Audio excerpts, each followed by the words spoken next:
बिस्मिल्लाहिर्रहमानिर्रहीम फज़्कुरूनी अज़्कुरकुम। अल्लाह पाक फरमाता है कि मुझे याद करो, मैं तुमको याद करूँगा। बंदा तो मोहताज है हर चीज़ में, तो वो याद करता है अल्लाह पाक को, तो कौन सी बड़ी बात है। मोहताज तो गनी को याद करता ही है, लेकिन वो पाक जात जो गनी है, अल्लाह समद, किसी का मोहताज नहीं है, बेनियाज है, वो अल्लाह पाक उस बंदे को वो याद करता है जो उसको जिक्र में रहता है, जो उसको जिक्र करता है। तो ये आयत के अंदर बताया कि मुझे याद करो तो मैं तुमको याद करूंगा। अब हदीस पाक में आया है क्या, अना जलीसुम मन ज़करनी, जो मुझे याद करता है मैं उसका हमनशीन होता। अभी जो आपने ये जिक्र किया, इसका नाम जिक्र जहरी कहते हैं। जहरी का मतलब होता है कि आप जोर से जिक्र करते हैं, इसलिए इस जिक्र को जहरी बोलते हैं। यह जहरी का मतलब है, ये अयनिए का अजान के जैसा पूरी ताकत झोंक के अल्लाह का जिक्र करो। जहरी का मतलब यह है कि आप इतने जोर से जिक्र करें कि आपके पास वाले जो हैं वो सुन जाए, इसका नाम जहरी है। और आप जिक्र करें और आप ही सुने, दूसरा कोई न सुनने पाए, तो उसको सिर्री कहते हैं, माना आहिस्ता से जिक्र। जैसे हम जोहर की नमाज में, असर की नमाज में पढ़ते हैं, हम पढ़ते हैं, हम ही सुनते हैं। और मगरिब की नमाज में अगर पढ़ा जाता है तो इमाम पढ़ता है, मुक्तदी सुनते हैं। तो उसको जहरी किरात कहते हैं, इसको सिर्री कहते हैं। समझ में बात आ गई? तो यह जिक्र जहरी कहलाता है। इसमें 1200 तस्बीह भी बोलते हैं, 12 तस्बीह। तो ये 12 तस्बीह क्या है कि 200 मरतबा ला इलाहा इल्लल्लाह, 400 मरतबा इल्लल्लाह, और 600 मरतबा अल्लाहु अल्लाह। यह 6 12 हो जाता है, 200 ला इलाहा, 400 इल्लल्लाह, तो इस तरह से 600 हुआ, 600 अल्लाहु अल्लाह। तो ये मिलाकर के 12 तस्बीह हो गया। और एक तस्बीह हुआ है जो बगैर सर को हिलाए, जब मारे, सिर्फ अल्लाह अल्लाह। जो इतना देर मश्क हुआ, अल्लाह को पुकारने आया नहीं आया, अल्लाह को 100 बार पुकारने का। तो वो बताओ, ये जो मश्क किया गया वो आपको कहाँ तक आया अल्लाह को पुकारना दिल से। हाथ से अगर पैसा निकल जाए, दुनिया निकल जाए, तो वो मुफलिस होता है, वो गरीब होता है। और अगर दिल से दुनिया की मोहब्बत निकल जाए तो अल्लाह का वली बनता है। तो आप दिल से अल्लाह का, दुनिया की मोहब्बत निकल जाए, दुनिया की मोहब्बत निकलने के लिए अपने मुर्शिद के तुफैल से निकल जा, उसकी दुआ की जाती है जिक्र से पूरा करने से पहले इस हाल सवाब में। तो इस हाल सवाब करने के लिए 3 मरतबा अव्वल आखिर दरूद शरीफ, 3 मरतबा सूरह फातिहा, 12 मरतबा कुल अल्लाह। ये सवाब आप सल्लल्लाहु अलैहि वसल्लम, तमाम अंबिया, साहबा, साहबियात, तमाम मसाइक के तरीके तमाम दुनिया के मुसलमानों को पहुंचाया जाता है। इसमें जो है 20 पारे के बराबर सूरह फातिहा पढ़ने से सवाब मिलता है। अगर 3 मरतबा सूरह फातिहा पढ़ा तो इसका मतलब हुआ कि वो जो है 2 कुरान पढ़ने के बराबर उसको सवाब मिलेगा। और 3 मरतबा सूरह फातिहा जिसने पढ़ा, उसको एक कुरान शरीफ पढ़ने के बराबर सवाब मिलेगा। 12 मरतबा जिसने पढ़ा, गोया के 4 कुरान खत्म का होगा। लेकिन 12 मरतबा पढ़ने वाले को अल्लाह पाक जन्नत में महल अता फरमाएगा। इस जिक्र का जो 12 मरतबा जिक्र किया, 1200 मरतबा कुल वो अल्लाह पढ़ा है। ये कुल वो अल्लाह पढ़ने का अलग जो है उसको एक मकान मिलेगा। और अगर कोई 10 मरतबा पढ़ता है तो एक कोठरी जन्नत में अता किया जाए। बहरहाल, तो इस जिक्र से पहले 3 मरतबा शुरू में दरूद, फिर सूरह फातिहा 3 मरतबा, फिर कुल अल्लाह 12 मरतबा, फिर 3 बार दरूद शरीफ पढ़ के इस जिक्र को शुरू करते हैं। یہ مجلس جو لگتی ہے بنائی گئی ہے جمع ہو کر کے جو کر رہے ہیں یہ بغرض تعلیم ہے، سکھانے کے لیے ہے کہ اللہ کا ذکر ایسا کیا جاتا ہے اور بطور مشق ہے۔ اس لیے ہر کوئی اگر اپنے گھر میں ذکر کرے تو کوشش کیجئے کہ پیٹ کھا کر کے پیٹ بھر کے ذکر نہ کرے، جیسے ایسا کہ کھانا کھا لیا ایسا کے بعد اور کھانا کھا کے بیٹھ گئے ذکر میں، ایسا نہیں کیجیے۔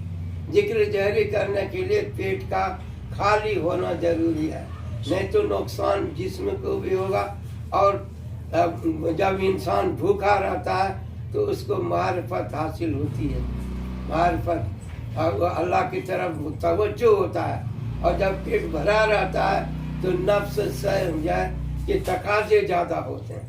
اس لیے بتایا کہ ایسے وقت ذکر کرو جیسے فجر کی نماز وقت سے پہلے ہو جائے، فجر کی نماز کے بعد ہو جائے، چاہے ظہر کے بعد ہو جائے، عصر کے بعد کرنا، جس وقت فرصت ہو کریں۔ اور اس ذکر جہری کو کرنے کے لیے 4 جانو بیٹھنے کا ہے، 2 جانو نماز میں بیٹھتے ہیں، 4 جانو اس ذکر میں بیٹھیں گے تاکہ ایک سوئی ہو اور رو بقبلہ ہو، یہ نہیں کہ جس رخ میں چاہو ویسے بیٹھ گئے، ذکر تو ہو جائے گا لیکن رو بقبلہ اگر ہوگا تو آپ کا توجہ کے اندر ایک سوئی آئے گا کہ اللہ کے قبلہ کی طرف آپ متوجہ ہیں، اللہ پاک کا ذکر کر رہے ہیں، اور بیچ بیچ میں ہر 33-34 مرتبہ میں ایک بار سرور کائنات محمد صلی اللہ علیہ وسلم پر درود پڑھ رہے ہیں۔ تو اس طریقے سے کلمہ کا ذکر، اور یہ جو لا الہ الا اللہ ہے یہ آسمان کے نیچے والے کا لا الہ الا اللہ پورا کلمہ ہے، لا الہ الا اللہ محمد الرسول اللہ۔ جو منہ سے نکالا پڑھا اس کو مسلمان سمجھا جائے گا اور مسلمانوں کے جیسا معاملہ کیا جائے، جبکہ اس کے دل میں بھی اس کا یقین ہو اور ہاتھ پیر سے اللہ کے حکم اور نبی کے طریقے پر چلتا ہو۔ آسمان کے اوپر میں بیت المعمور ہے، بالکل مکہ کے سیدھے، کعبہ کے سیدھے، جو فرشتوں کا 7ویں آسمان پر قبلہ ہے اس کو بیت المعمور کہتے ہیں۔ تو وہ فرشتوں کا قبلہ ہے، تو وہ چاروں طرف طواف کرتے ہیں 70,000 مرتبہ۔ اگر کوئی فرشتہ ایک بار طواف کر لیا تو دوبارہ قیامت تک اس کا نمبر نہیں آتا ہے۔ اب فرشتے کتنے آپ اندازہ لگا سکتے ہیں کہ اس گھر کو گھومنے میں کتنا ٹائم لگے گا۔ اور خانہ کعبہ کے پاس میں انسان بھی جا کر کے حج ہو، عمرہ ہو، اور نہ بھی کچھ ہو ویسے بھی طواف کرتے ہیں، چاروں طرف اللہ کے گھر کی گھومتے ہیں، اس کے الہی میں گھومتے ہیں۔ تو یہ جو ہے اس کو طواف بولتے ہیں۔ طواف ایک بار گھومنے کا نام نہیں ہے، اس کا نام سوت ہے، 1 مرتبہ ہوا، 7 مرتبہ ہو گیا تو اب یہ طواف ہے۔ جیسے نماز 2 رکعت ہو گئی تو نماز کہلائے گی، اور ایسے ہی سجدہ میں چلے گئے تو اس کو نماز نہیں بولیں گے، ہے نا بات؟ تو اسی طرح 7 بار چکر ہو جائے۔ تو مجھے یہ بتانا تھا کہ زمین پہ مسلمان کیا کیسے سمجھا جائے گا مسلمانوں، یا پورا کلمہ لا الہ الا اللہ محمد الرسول اللہ پڑھا جائے، یہ عالم ناسوت ہے۔ اور پھر جو اوپر کا جو آسمان ہے، ہر آسمان پر اتنے فرشتے ہیں کہ ایک بالشت بھی جگہ خالی نہیں ہے، کوئی رکوع میں ہے، کوئی سجدہ میں، کوئی دعا میں، کوئی تسبیح میں، غرض کے کسی نہ کسی عبادت میں ہر فرشتے مشغول ہیں۔ تو انہیں لا الہ کہنے کی ضرورت نہیں، وہ تو نور سے بنا ہے، نورانی مخلوق ہے، اس لیے انہیں لا الہ کی ضرورت نہیں ہے، وہ الا اللہ پڑھتے ہیں۔ سمجھ میں بات آ گئی؟ تو اب جو ہم الا اللہ پڑھیں گے تو گویا فرشتوں سے آپ کی مناسبت اور اس کا لگا ہوگا۔ جیسے سبحانک اللہم پڑھتے ہیں تو یہ عرش الہی جو اس کے اوپر میں سب سے اوپر میں، عرش کے نیچے بیت المعمور فرشتوں کا، بیت المعمور کے نیچے خانہ کعبہ ہے۔ تو عرش کے اوپر جب سبحانک اللہم و بحمدک ایک فرشتہ جو اٹھا رکھا ہے عرش کو وہ پڑھتا ہے، دوسرا فرشتہ تبارک اسمک تیرا نام میں برکت ہے وہ پڑھتا ہے، تیسرا فرشتہ تعالی جدک کا پڑھتا ہے، چوتھا فرشتہ لا الہ غیرک کا پڑھتا ہے۔ اس لیے نماز میں نیت کرنے کے بعد تکبیر تحریمہ باندھتے وقت अल्लाह अकबर कहा के जब ये सना पड़ता है तो गोया कि इस दिल का कनेक्शन उस अर्श इलाही से होता है जहाँ से अल्लाह का सारा फैज पूरे आलम में फैला जाता है रहमान का। तो रहमान का अर्श पर सीधा जैसे समझे तो वहाँ से दुनिया पर है।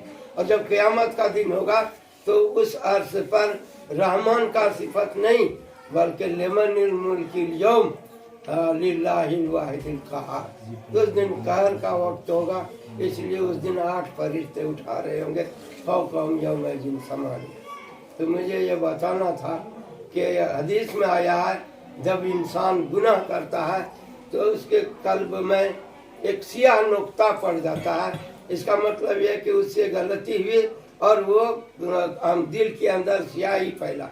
अगर उससे गुनाह से तौबा नहीं किया तो रफ्ता रफ्ता गुनाहों के कसरत से वो अंदर में जो है होने की वजह से स्याह नुक्ता पढ़ते पढ़ते पूरे दिल को घेर लेता और दिल जो है अंधेरा हो जाता। तो ये जो जिक्र करते हैं हर चीज को साफ करने के लिए कुछ न कुछ सामान होता है। जैसे ये कपड़े सरफ से साफ करते हैं, साबुन से साफ करते हैं, मशीन के जरिए हो चाहे इंसानी जरिए से हो साफ करते हैं। घर की सफाई है उसको वो झाड़ू से साफ करते हैं। ये तोताई किया है इसमें दोनों दीवार को साफ करते हैं, इसका भी सामान होता है। हर चीज के साफ करने का कुछ न कुछ जरिया होता है। लेकिन दिल के अंदर अगर अंधेरापन हो जाए, सियाह नुक्ता लग जाए तो उसको किस चीज से साफ करेंगे? तो उसका है जिक्रुल्लाह। हर चीज को साफ करने का अल्लाह ने सामान बनाया। दिल को कल्ब को साफ करने के लिए अल्लाह के जिक्र से वो साफ हो जाता है, दिल नूरानी हो जाता है। क्योंकि अल्लाह जब जिक्र करता है तो उसका साथी बनता है। मजमे में अगर जिक्र करे तो अल्लाह उस शख्स का जो उस मजमे में शरीक हुआ है, फरिश्तों के मजमे में अल्लाह तज़किरा करता है कि मेरा फलां का बेटा फलाना देखो मजमे में मुझे याद कर रहा है। तो यह मजलिस में जिक्र कर रहा है और अल्लाह फरिश्तों को बता रहा है कि फलां फलां आदमी फलां का बेटा देखो मजलिस में मुझे मेरा जिक्र कर। तो अल्लाह भी मजलिस फरिश्तों की मजलिस में पाक मजलिस में उसको याद करते हैं। और कोई दिल के अंदर तन्हाई में अल्लाह को याद करता है तो अल्लाह पाक भी उसको याद करता है मेरा बंदा मुझे याद कर रहा है। तो उसकी रहमत उसकी तरफ मुतवज्जे होती है, अल्लाह याद करता है। तो नफ्स में मन में जिक्र करता होता है, जोर से जिक्र करे, मजमे में जिक्र करे। जिक्र हर हाल में अल्लाह का कबूल है और फायदे से खाली नहीं है। इसलिए बताया कि जन्नत में जब इंसान पहुंचेगा तो सबसे ज्यादा फिक्र इसी बात का अफसोस होगा जो घड़ी बगैर जिक्र के गुजर गया। अल्लाह ताला सबों को कहने सुनने ज्यादा अल्लाह के जिक्र की तौफीक अता फरमाए और हम सबको उस पर अमल की तौफीक अता फरमाए।